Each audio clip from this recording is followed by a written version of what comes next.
it is everyone, the brand new BMW Z4 Roadster. Looks nice in red, doesn't it? And it's been a long time coming. The previous car was launched a full 10 years ago, and this new one? Well, it's a healthy mix of familiar and brand new.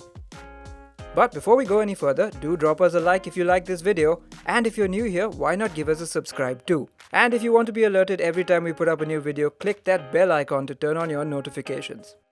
The proportions are classic BMW Z Roadster. Low, wide and curvaceous with a long bonnet stretching miles ahead. But then that's when you start noticing the changes. The kidney grille is now wide enough to hark back to the old Z8. And you'll notice the vertical slats have given way to a honeycomb-like mesh. The roof is back to being fabric rather than metal, and just as well because that makes it lighter and easier to package. The slim tail lamps make the rear look wider and more three-dimensional.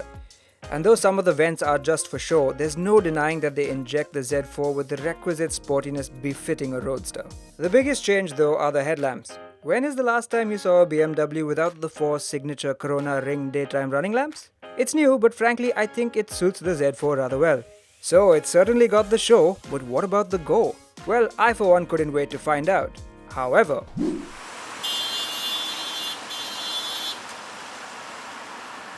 yep, my drive started in less than ideal conditions, the blazing hot midday sun and some of Navi Mumbai's finest traffic. The urban grind, now that's an environment you probably don't want to have a convertible in. And there's a couple of good reasons for that. Let me show you. At speed below 50, you can drop the top.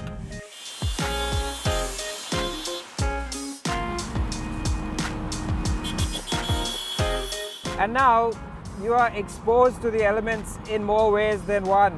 I'm sorry if I have to shout a little bit louder, but there's just so much going on outside. Of course it's hot, this is Mumbai, and you better enjoy a lot of attention because you're going to get it. I don't know if you really want to be with the top down in a trafficy situation like this. I'd be a little bit nervous to leave my stuff lying around when you're stuck in a traffic jam and the top is open. Someone could just... I don't want to say that anybody would do that, but you never know. Don't drive it in some of the shadier parts of town, okay? And it only got hotter, and then the traffic started building up again. So I threw in the towel, brought back the roof, and left the urban grind for someplace a little bit more pleasant.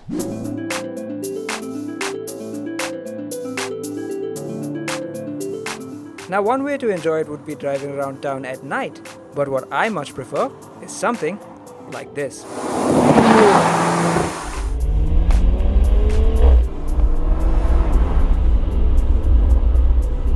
Now this is more like it. Drive this car with the top down around close to sundown on a really, really nice windy road, and you'll really enjoy it. Things that strike you immediately, well, you know, people complain about the artificial noise that comes through the speakers. Well, not right now. Right now I've got the real thing.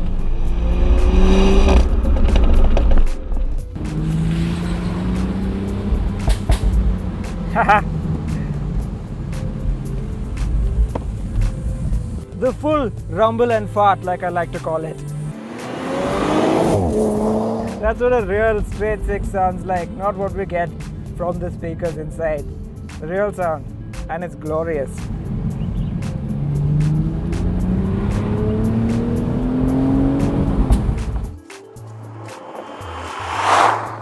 The engine in this M40i is of course a familiar one. It's a 3-litre turbocharged straight 6, and here it makes 340 horsepower and 500 Newton meters of torque. Has it got enough power? Oh yeah, it's got plenty of power in fact. Right now in Sport Plus mode, it is just racing for the red line. But the thing about this car is that you don't really feel like driving it in Sport Plus mode, because really that's way too aggressive. It holds onto gears really long and it strains a bit, and the gear shifts are really, really hard, which would be fine in an all-out M car, but this is not that. It's a roadster, it's more of a grand tourer, and so for that I prefer to put it down into Sport mode. Not Sport Plus, Sport. where things are just a little bit more relaxed, but still rather brisk. Comfort-wise, well, it is a bit more comfortable and absorbent than a full-on M car, but it's still got a little bit of underlying firmness to it. It still wobbles around a little bit over a rough patch of road. And that's true even if you have the suspension in comfort mode. Yes, this car does have adaptive suspension as part of its drive mode. While it is really quite good at attacking corners, you don't necessarily want to. What you prefer to do in a car like this is cruise. For one, there's the seating position. There's so much bonnet in front of me right now, and I'm sat really far behind. So just the very way it turns into corners is quite different. So while turn-in is very sharp, like most BMWs, you just have to be a little bit more cautious about how you tuck this nose in, because it's a long nose. You gotta plan a little bit ahead, quite literally. So while I'm in here, let me tell you a little bit about this car's interior. It's a bit of a mixed bag for me. There's bits about it I like and there's bits about it I don't. Let's say I like the Z4-ness of it, if that makes any sense. Which is to say, I like the aggressive bits. I like how sporty it is. I like the way the dashboard sort of bends and curves on the passenger side. I like the really thick steering wheel. I like the big paddles. I like the sporty aluminium effect treatment on the center console. I like the really aggressive looking Harman Kardon speaker grills.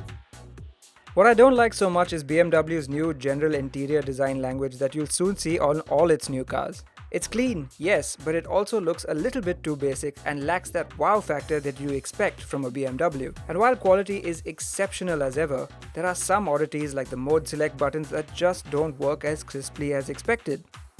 But one thing that seems to have drawn the most ire is this set of digital dials that's now finding its way into new BMWs.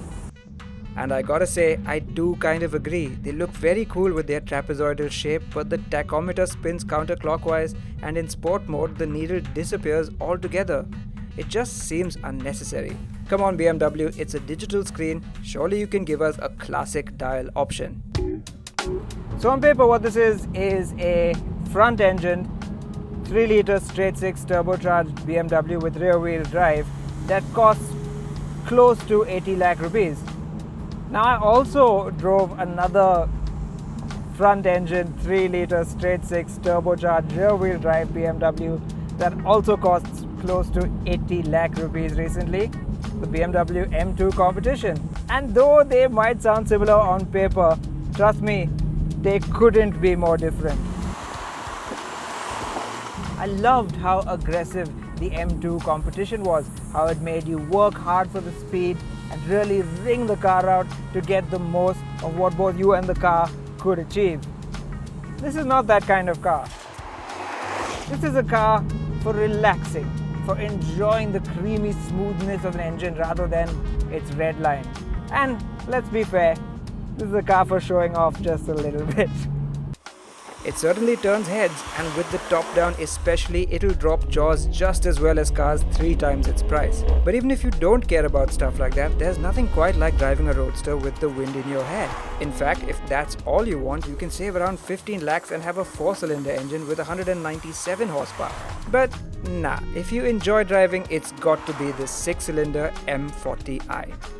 Suddenly everything is okay. I thought at the start that it would be stupid to drive a convertible in India, but it just depends on the conditions, doesn't it? You don't drive it in traffic like I tried to earlier. You come out to a place like this at a time like this, and then it's just sublime.